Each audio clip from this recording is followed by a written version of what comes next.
ബഹുമാനപ്പെട്ട ഇമാം നവവി റഹ്മത്തുള്ളാഹി അലൈഹി, നവവി ഇമാം ഇല്ലാത്ത ഒരു അഹ്ലു സുന്നത്തി വൽ ജമാഅത്ത് ഇവിടെ ഉണ്ട് എന്ന് ആരും വാദിക്കുന്നില്ല.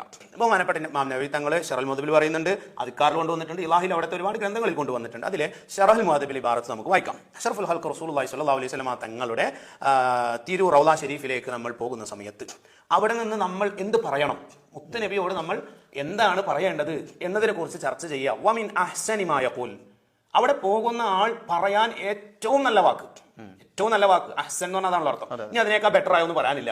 ഏറ്റവും നല്ല വാക്ക് മാഹകാഹുൽ മാവറദിയു വൽ ഖാദി അബൂ ത്വയ്യിബ്, മാവറദി ഇമാമും ഖാദി അബൂ ത്വയ്യിബും വസായിറു അസ്ഹാബിന, നമ്മുടെ മറ്റുള്ള പണ്ഡിതന്മാരും എല്ലാവരും ഉദ്ധരിച്ചിട്ടുള്ള ഒരു സംഭവമുണ്ട്.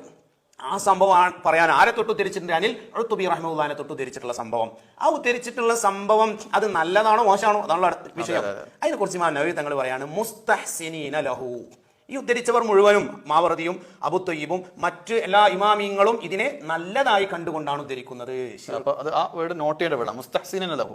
അതൊന്ന് നവവി ഇമാം അതിനെ നന്നായി കണ്ടു എന്ന് മാത്രമല്ല, നമ്മുടെ എല്ലാ അസ്ഹാബും അത് ഉദ്ധരിച്ചു എന്ന് പറഞ്ഞിട്ട് അതിനെ നന്നായി കാണുക, എല്ലാവരും അതിനെ നന്നായി കാണും. മുസ്തഹ്സിനീന എന്ന് പറഞ്ഞാൽ ആ ഉദ്ധരിച്ചവർ മുഴുവനും ഇതിനെ നന്നായി കാണും. ഇവിടെ രണ്ട് വിഷയമാണ്. ഇവിടെ നവവി ഇമാമിന്റെ അഭിപ്രായത്തിൽ ഇത് എന്താണ്? അഹ്സനാണ്, ഏറ്റവും ടോപ്പാണ്. മറ്റുള്ളവർ ഇതിനെ ഹസനായി കാണുന്നു. ഇതിനേക്കാൾ വലിയ ഗുഡ് സർട്ടിഫിക്കറ്റിന് എന്തിനാ വേണ്ടത്? ഇത്ര നവവി ഇമാമിനെ അംഗീകരിക്കുന്ന ഒരാളെ സംബന്ധിച്ച് ഈ ലോകത്ത്, ഇസ്ലാമിക ലോകത്ത് ഒരിക്കലും തള്ളപ്പെടാൻ സാധിക്കാത്ത ഒരു ഇമാമാണ് ഇമാം നവവി. ആ നവവി ഇമാം പച്ചയായിട്ട് പറയാ. എന്നിട്ട് നമ്മൾ നേരത്തെ പറഞ്ഞ ഈ ആയത്തോതിയിട്ട് നബി തങ്ങളെ ഖബറിൽ പോയിട്ട് എന്റെ പാപം ഞാൻ പൊറുക്കലിനെ തേടിക്കൊണ്ട് അങ്ങയുടെ ചാര വന്നിരിക്കുന്നു. അങ്ങനെ ആ സംഭവം എന്ത് ചെയ്യാണ് ഇവിടെ എടുത്തുദ്ധരിക്കുകയാണ്. അങ്ങനെ നബി ഇമാം പറയാണ്, ആ വന്ന ആൾ എന്ത് ചെയ്യുന്നു? നബി തങ്ങളെ നേരിട്ട് വിളിച്ച് നബി തങ്ങളോട് പരാതിപ്പെടുന്നു. എന്റെ റബ്ബിനോട് ഞാൻ നബിയെ അങ്ങയെ കൊണ്ട് ശുപാർശ തേടുന്നവനായ നിലയ്ക്ക് എന്റെ പാപം പൊറുക്കലിനെ തേടണമെന്ന് ആവശ്യപ്പെട്ടുകൊണ്ടാണ് ഞാൻ വരുന്നത്. ഒരാളുടെ ജീവിതത്തിലെ ഏറ്റവും വലിയ സഹായത്തായിട്ട് എന്തായിരിക്കും? തന്റെ പാപങ്ങളൊക്കെ പടച്ചവൻ പുറത്തു തരണം എന്ന് ആവശ്യപ്പെടലായിരിക്കും. അത് നടത്തി ഏറ്റവും വലിയ ഇസ്തിഗാസ നടത്തിയിട്ട്